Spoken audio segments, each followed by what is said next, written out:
6.25 전쟁, 물론 많은 사람들이 6.25 전쟁 이후의 세대입니다. 이 전쟁으로 민간인이 약 250만 명, 군인이 70만 명, 약 400만 명 이상이 생명을 잃는 그런 세계사의 정말 끔찍한 그런 전쟁이었습니다. 69년의 시간이 흘렀지만 아직도 이 전쟁은 휴전 상태로 이어지고 있습니다. 북한의 김정은 정권은 핵폭탄을 만들어 남한 땅이 핵우산 아래 있게 된 것입니다. 전쟁은 이기는 것보다 전쟁이 일어나지 않도록 예방하는 것이 더 중요하다. 어떻게 보면 역사의 교훈입니다. 저는 그런 면에 있어서 우리 교회 바로 옆에 있는 인조별소 유기비를 생각하게 되어집니다. 대한민국 보물 1462호입니다. 조선 왕조 16대 임금인 인조가 왕이 되기 전에 머물렀던 별소, 별장입니다. 그곳에서 소위 반정을 모의한 그런 장소입니다. 그런데 인조와 인조를 따르는 사람들이 반정을 꾀할 수밖에 없도록 소위 정치를, 광해군이 그렇게 정치를 했습니다. 광해군이 자기가 임금이 되니까 자기의 자리를 넘볼 수 있는 사람들을 죽이기 시작합니다. 그래서 동북형 임해군, 그리고 유일한 적통인 영창대군을 살해합니다. 또한 능창군, 인조의 아우를 역시 살해합니다. 그리고 대비 김씨의 존호를 폐해 서궁이라 칭하고 공봉을 감하고 조화를 중지시킵니다. 이와 같은 사건은 지금까지 이 대북파에 눌려 지내던 서인들로 하여금 어떻게 보면 반란을 꾀할 수 있는 명분을 준 것입니다. 그래서 이제 반란이 일어나서 인조가 정권을 잡아요. 그런데 인조가 왕이 된 다음에 그 앞길이 평탄하지가 않습니다. 인조가 왕이 된 지 4년 만에 정묘호란이 일어나지요. 청나라가 쳐들어와서 왕이 강화도로 피신을 합니다. 그리고 형제의 의를 맺게 되어져요. 그리고 10년이 지난 다음에는 결국은 이 병자호란이 일어나게 됩니다. 다시 말해 군신의 관계, 그러니까 인조의 주변에 있는 대신들은 우리는 명나라가 우리의 군이고 우리는 신이다. 그런데 청나라, 이 오랑캐 청나라를 군으로 섬긴다? 이건 말도 안 된다. 이래가지고 어떻게 보면 신리를 추구한 것이 아니라 명분 때문에 청나라의 황태종이 20만 대군을 몰고 내려오잖아요. 그러니까 급하게 피하기 위해서 강화도로 피하는데 중간에 청군이 딱 가로막고서 내려오지 못하도록 딱 가로막으니까 할 수 없이 남한산성으로 피하게 됩니다. 그리고 남한산성에 지키는 12,000명의 군사를 가지고 20만의 대군을, 이게 싸움이 안 되는 거예요. 그래서 결국은 백기를 들고 항복하게 되는 그런 내용들을 보게 됐지요. 그때에 이제 그 삼전도에 도착해서 삼배고 엎드릴 때마다 머리를 3번 땅에다가 조아리고, 그러면서 이제 황태종에게 나가 항복하는 문서를 바치는 그런 일이 있습니다. 왜 이런 일이 일어났을까? 역사학자들은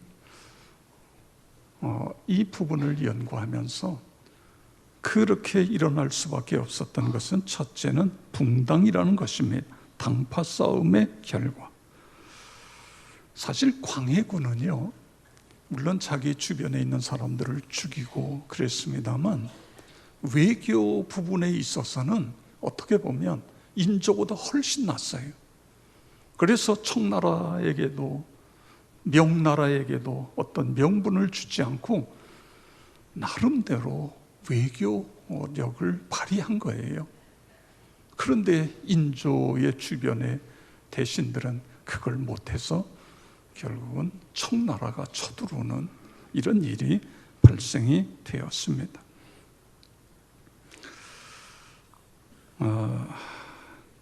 사실은 이 일이 있기 전에 40년 전에 임진왜란이 일어나지 않았어요. 나라가 다 거들나고 이순신 없었으면 끝났잖아요. 그렇게 됐으면 지도자들은 이제 우리의 국방을 위해서 우리가 어떻게 해야 되느냐, 이런 부분에 대해서 신경을 써야 되는데, 결국은 임진왜란도 국방을 소홀히 하다가 또 청나라의 침략을 받을 때도 역시 국방을 소홀히 하다가, 그러니까 임경업 장군이 계속해서 왕에게 상소한 게 뭐예요? 우리가 군사를 키워야 됩니다. 언제 북쪽에서 오랑캐가 쳐들어오는지 모릅니다. 군사력을 확보해야 된다는데, 이게 중간에서요 계속해서 이렇게 하는데도 결국은 중간에서 막아서 이게 되지 않다가 그런 끔찍한 일을 당하게 되어진 것입니다. 6.25 전쟁도 똑같습니다. 여러분, 우리나라가 1945년 8월 15일 날 갑자기 해방을 맞잖아요. 일본이 항복하면서. 그렇게 갑자기 해방되리라고는 누구도 생각을 못한 거예요. 거기에 대한 어떤 준비가 전혀 되어 있지 않았습니다. 독립운동가들 가운데는 3파가 있어요. 자유주의를 주장하는, 민족주의를 주장하는, 사회주의를 주장하는 이 3개파가요 독립을 위해서는 하나가 됐습니다. 그런데 막상 독립이 딱 되고 나니까 자신들의 이데올로기 정부를 여기다가 세워야 된다. 그래서 자유주의자들은 자유주의, 사회주의자들은 사회주의 정권이 세워져야 돼. 이래가지고는 서로 이게 싸우기 시작하는 거예요. 그래서 국제연합이 공정한 선거를 위해서 한국임시위원단을 파송합니다. 그런데 소련을 등에 업은 김일성은 38성을 열어주지 않는 거예요. 그래서 이걸 기다리다가 이승만은 안 된다, 저들은 포기하지 않을 거다, 우리만의 정부를 세우자. 그런데 김구는 기다려야 된다, 끝까지 기다려서 남북한 공동의 정부를 세워야 된다. 이러다가 시간을 보내는 거예요. 사회는 혼란 속에 있고요. 그래서 이제 국제연합이 남한만의 정부를 세워 그의 초대 이승만 대통령이 되고 1948년 8월 15일 날 대한민국 정부가 정식으로 수립이 되는 거예요. 근데 45년 정부가 딱 수립되니까 소위 이 북쪽의 영향을 받은 사회주의 영향을 흔히 이야기하는 빨치산이 있죠. 남로당 계열에서 소위 일으킨 게 여순 반란 사건입니다. 그 해에 일어났어요.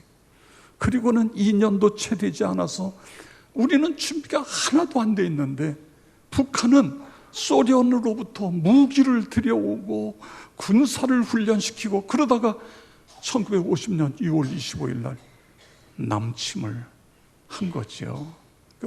그냥 밀리잖아요. 그냥 저 대구 밑에까지 그리고 쑥대밭이 되지 않습니까? 아무 준비가, 더군다나 그날이 주일날 새벽이에요. 새벽. 다들 주일날이라고 외출 나가고 여러분, 오늘날은 어떻습니까? 오늘날 우리의 모습들은 어떤 모습입니까? 지난 6월 15일 날 북한 주민 4명이 소위 목선을 타고 이틀간의 시간에 거쳐서 그 먼 거리 삼척항에 도착하는 동안에 이 동해안을 지키는 게요, 소위 해안을 지키는 경찰이 있습니다. 해안 경비대가 있어요. 해군이 있어요. 해군이 배를 가지고 우리 동해안을 지켜요. 육군이 있어요. 곳곳에 초소를 만들어 놓고 지키고 있어요. 그런데도 어디도 이 목선이 여기까지 내려오는 동안에 시민이 신고하고, 그래서 알게 되었어요. 오늘 우리 군대는 있는데 그게 군대냐? 이럴 정도로 너무 우리 어떻게 보면 국방이 허술하다. 이게 이번에 드러난 것입니다. 그 외에도 지금 우리 안에 여러 가지 많은 문제들이 있어요. 갈등, 야당과 여당의 갈등이라든가, 경제는 이루 말할 수 없지요. 북한 핵 문제도 문제지요. 또 출산율은 절벽이지요. 오늘 저소득층이나 청년들은 꿈을 꿀 수가 없지. 이런 어려운 가운데에 오늘 그리스도인으로서 어떻게 우리는 살아야 될 것인가? 이것이 오늘 성경에서 우리에게 주시는 메시지를 여기서 찾으려는 것입니다. 왜냐하면 아모스 시대가 오늘 우리가 살아가는 이 시대와 시대상이 거의 흡사하기 때문에 그렇습니다. 아모스 선지자는 원래 이 사람은 예루살렘에서 남쪽으로 15km, 16km 떨어져 있는 드고아 출신이에요. 그러니까 유다 사람이에요. 그런데 하나님이 그를 저 북쪽 이스라엘로 보내서 이스라엘 선지자가 되게 하신 것입니다. 이 당시에 남쪽에는 요시야가 왕이었고 저 북쪽에는 여로보암 2세가 왕이었습니다. 그때가 평화의 시기예요. 다시 말해서 아수르라는 제국이 이스라엘을 힘들게 하는 아람을 쳐서 아람을 완전히 나라를 없애버려요. 그러니까 이스라엘 입장에서는 늘 아람 때문에 고통을 받았는데 아람이 없어졌어요. 그래서 우리는 자유다, 그리고 번영을 누리기 시작해요. 근데 사람이요, 이렇게 어떤 주변에 어려움도 없고 경제적인 번영을 누리게 되면 어떻게 돼요? 사람들은 너나 할 것 없이 이렇게 되면 곳곳에 부정부패가 일어나게 되고 또 방탕하게 되고 우상 숭배가 심각하게 되고, 그래서 하나님께서 오늘 아모스 선지자를 보내서 너희가 바로 서지 않으면 너희도 망한다, 이걸 이야기하는 것입니다. 정신 차려야 된다, 하나님께로 돌아와야 된다, 그걸 말씀해 주고 있는 것입니다. 자, 오늘 이 말씀을 통해서 우리에게 주시는 건 첫 번째는 형식적인 종교 생활을 청산하라는 거예요. 우리 5절을 보시기 바랍니다. 아모스 5장 5절. 베델을 찾지 말며 길갈로 들어가지 말며 부엘세바로도 나아가지 말라. 길갈은 반드시 사로잡히겠고 베델은 비참하게 될 것임이라 하셨나니 아멘. 베델을 찾지 말라. 베델은 비참하게 될 것이다. 여러분, 베델이 어떤 것이에요? 베델, 야곱이 형을 피해서 외삼촌 집으로 가다가 들에서 거기서 하나님을 만나잖아요. 사닥다리가 내려오고 하나님의 천사가 오르락 내리락 하면서 그러면서 거기서 하나님의 음성을 듣고 하나님 거기다가 하나님의 집을 짓겠다. 그래서 베델은 하나님의 집 이런 뜻이에요. 그런데 나중에 이 이름이요 벳아원 이렇게 바뀌어요. 이게 뭐냐 하면 우상의 집 이렇게 바뀌는 거예요. 여기가 우상의 집이 되었다 그런 뜻이고, 길갈은 어떤 것이죠? 지금 길갈로 들어가지 말며 길갈은 반드시 사로잡히게 된다 이런 말씀을 했어요. 길갈은 여호수아가 요단강을 육지처럼 건너지요. 그러면서 하나님께서 그 요단강 가운데에서 거기서 돌을 각 지파마다 돌을 한 개씩 취해가지고 이 지금 길갈에다가 12개의 돌을 거기다가 쌓아라. 이게 뭡니까? 후세대들이 물으면 하나님께서 기적을 통해 요단강을 육지처럼 건너 거기서 돌을 갖다가 쌓는 거다. 하나님의 기적을 후세대들에게 가르치라. 그래서 쌓는 데가 거기에요. 그리고 거기서 뭘 했냐면 할례를 행하게 됩니다. 모든 백성들에게 할례를 행해요. 그리고 그 이후에 보면 엘리야 선지자나 엘리사 선지자가 여기다가 선지 학교를 세워요. 그래서 많은 선지자들이 이곳에 나오게 되어지는 것입니다. 자, 그리고 부엘세바는 이제 최남단의 도시입니다. 그럼 왜 하나님께서 이스라엘 백성들에게 그곳에 찾지도 말고 들어가지도 말고 나가지도 말라 왜 그렇게 말씀하셨는가? 우리 아모스 4장 4절 함께 읽겠습니다. 너희는 베델에 가서 범죄하며 길갈에 가서 죄를 더하며 아침마다 너희 희생을 3일마다 너희 11조를 드리며 아멘. 그 후세대에 지금 아모스 시대에 와서 베델에 가서 뭐해요? 백성들이 범죄했어요. 그리고 지금 길갈에 가서는 죄를 더했다 이런 이야기입니다. 그리고 그 다음에 보면 아침마다 너희 희생이라는 건 뭐죠? 짐승을 잡아서 하나님께 제사를 지냈다. 희생 제사를 지냈다. 그런 뜻이에요. 그러니까 이스라엘 백성들이 아침마다 짐승을 잡아 하나님께 제사를, 하나님께 예배를 드렸다는 거예요. 그리고 물질도 드렸다, 11조도 드렸다, 이런 말씀인 것입니다. 그런데 왜 찾지 말고 들어가지 말고 나가지 말라 이 말씀을 하셨어요? 결국은 그들의 신앙이 형식화된 신앙이 되었기 때문에 그걸 지금 하나님이 지적하고 계신 것입니다. 책망하고 계신 거예요. 주일날 교회 나옵니다. 헌금도 드려요. 그리고 이제 우리가 세상으로 나가요. 그런데 세상에 교회 문을 나서면은 세상 사람들과 똑같은 거예요. 그걸 이야기하고 있는 것입니다. 말하는 말, 자기 하고 싶은 말 다 하고 자기 마음대로 행동하고 그러면서도 주일날이 오면 나 교회 갔다 왔다, 나 신앙생활에 별 문제 없다. 성도 여러분, 오늘 이 시간에 우리 각자 자신을 돌아보시기 바랍니다. 내 신앙의 모습은 어떤 모습인가? 오늘 아모스 선지자를 통해 하나님이 지적하고 있는 그 지적이 나를 향한 지적이 아닌가? 이 부분을 살펴보시기 바랍니다.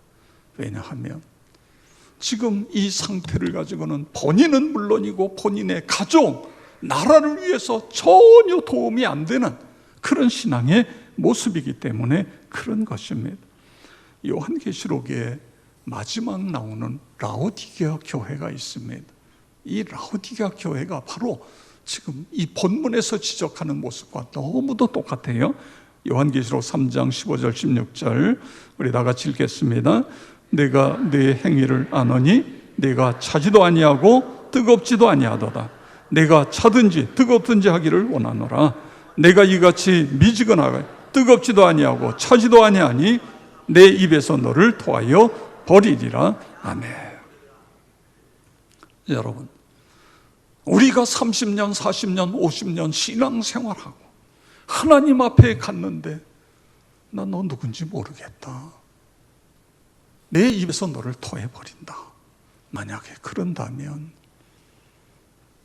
이 일이야말로 얼마나 안타까운 일입니까? 얼마나 그동안의 수고가 다 헛된 수고가 아닙니까? 그렇습니다. 제가요, 금년에는 목장별 신방을 쭉 해오고 있어요. 오늘 오후에도 한 목장을 신방합니다. 그런데 간혹 이런 이야기를 들어요. 목사님, 얘가요, 고등학교 때까지는 신앙생활 잘했어요. 근데 뭐 지금은 안 한다는 거예요. 얘가 청년 언제까지는 신앙생활 잘했어요. 근데 군대 갔다 오더니 신앙 다 까먹고 그때부터 교회를 안 다녀요. 뭐 이런 이야기를 간혹 들어요. 저는 그런 이야기를 들을 때마다 너무 마음이 아파요. 그래서 자녀를 위해서 기도하시기 바랍니다. 제가 할 수 있는 이야기는 그런 이야기입니다.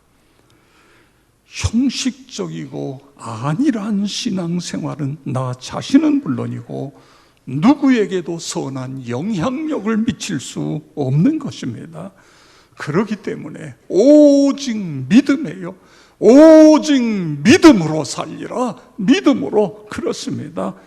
나와 여러분 모두가 믿음으로 살아감으로 우리의 삶이 축복의 삶이 되어지기를 주의 이름으로 축복합니다. 자, 그 다음에 아모스 선지자를 통해 주시는 두 번째 말씀은 하나님을 찾으라는 거예요. 하나님을 찾는 신앙이 되어야 된다. 5장 8절 다 같이 읽겠습니다. 묘성과 삼성을 만드시고 사망의 그늘을 아침을 바꾸시고 낮을 어두운 밤으로 바꾸시며 바닷물을 불러 지면에 쏟으시는 이를 찾으라. 그의 이름은 여호와시니라. 아멘.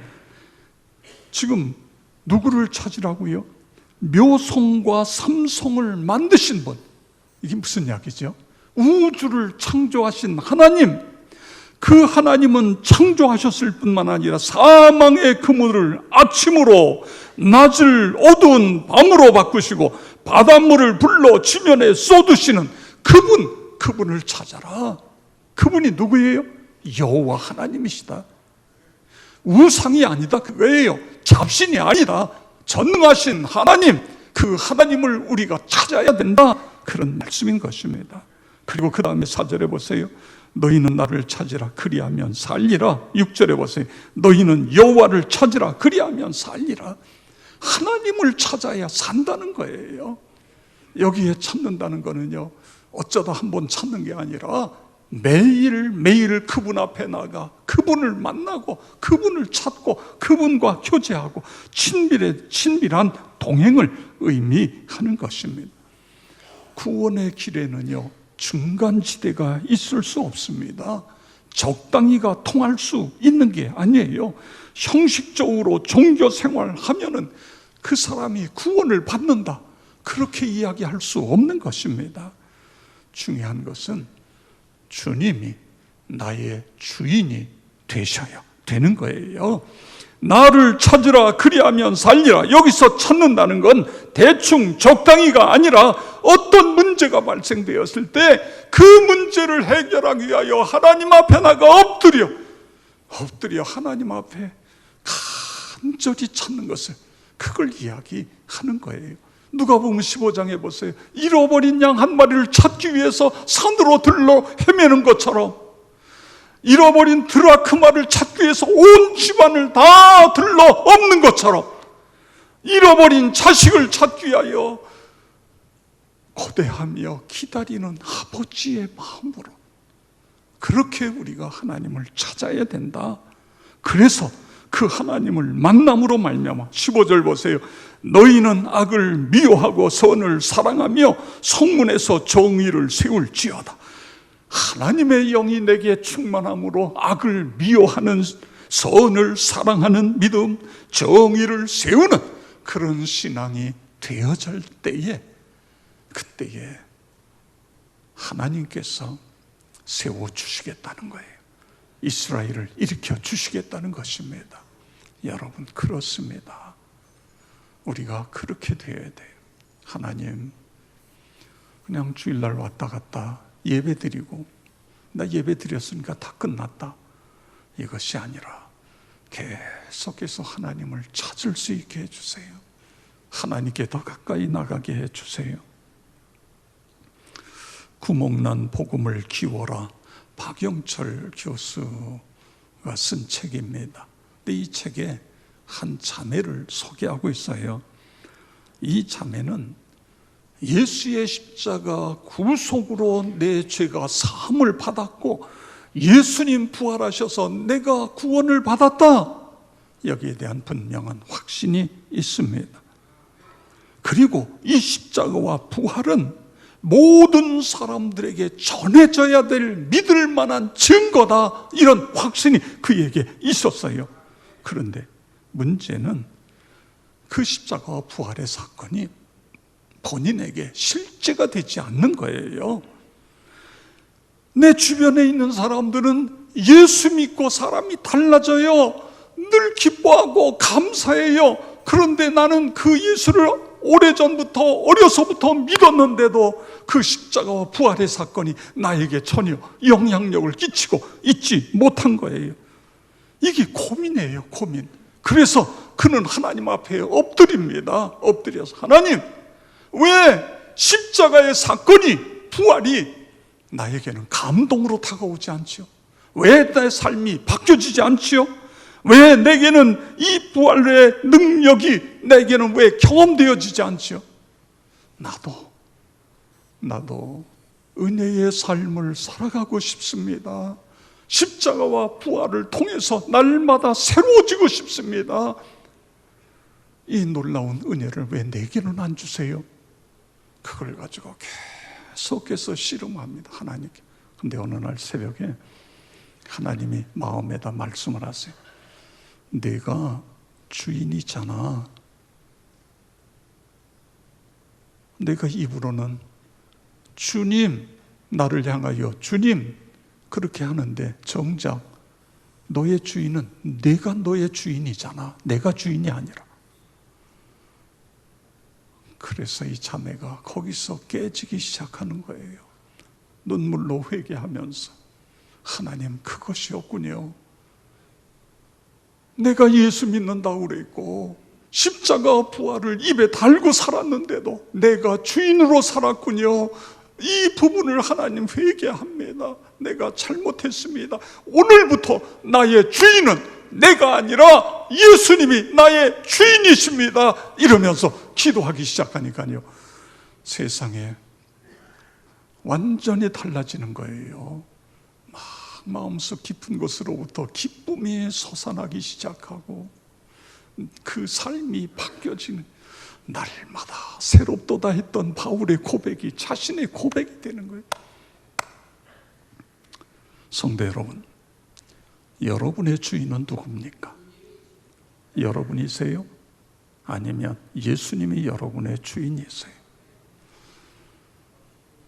우리는 예수님이 나의 주인이라고 이야기하면서도 때로는 순간순간 내가 주인이 돼서 내가 결정하고 내 생각대로 하고 내가 하고 싶은 말을 하고, 그런 경우가 얼마나 많이 있습니까?